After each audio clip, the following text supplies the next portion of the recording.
ಬೆಳಗ್ಗೆಯಿಂದ ಕಾಯ್ತಿದ್ದಂತಹ ಆ ಕ್ಷಣ 1,356 ಕೋಟಿ ಅನುದಾನದ ವೆಚ್ಚದಲ್ಲಿ ವಿವಿಧ ಅಭಿವೃದ್ಧಿ ಕಾಮಗಾರಿಗಳ ಉದ್ಘಾಟನೆ ಶಂಕುಸ್ಥಾಪನೆ ಇದೀಗ ನೆರವೇರುತ್ತೆ. ಜೊತೆಗೆ ಇವತ್ತು ವಿವಿಧ ಇಲಾಖಾ ಯೋಜನೆಗಳ ಫಲಾನುಭವಿಗಳಿಗೆ ಸವಲತ್ತು ವಿತರಣೆ ಕಾರ್ಯಕ್ರಮವೂ ಇದೆ. ಸನ್ಮಾನ್ಯ ಮುಖ್ಯಮಂತ್ರಿ ಸಿದ್ದರಾಮಯ್ಯನವರು, ಉಪಮುಖ್ಯಮಂತ್ರಿ ಡಿ ಕೆ ಶಿವಕುಮಾರ್ ಅವರು, ವೇದಿಕೆಯಲ್ಲಿರೋ ಎಲ್ಲ ಗಣ್ಯರು ಇದೀಗ ಆ ಕಾಮಗಾರಿ ಶಂಕುಸ್ಥಾಪನೆ ಉದ್ಘಾಟನೆಯನ್ನ ನೆರವೇರಿಸಿಕೊಡೋರಿದ್ದಾರೆ. ಸೊ ಪ್ಲೀಸ್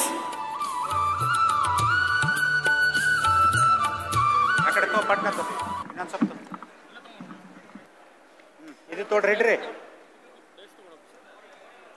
ಇಡ್ರಿ ಇಡ್ರಿ ಪಟ್ನ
ಆ ಅಭಿವೃದ್ಧಿ ಕಾಮಗಾರಿಗಳ ಶಂಕುಸ್ಥಾಪನೆಯನ್ನ ನೆರವೇರಿಸಿಕೊಟ್ಟಿದ್ದಾರೆ ಸನ್ಮಾನ್ಯ ಮುಖ್ಯಮಂತ್ರಿಗಳು.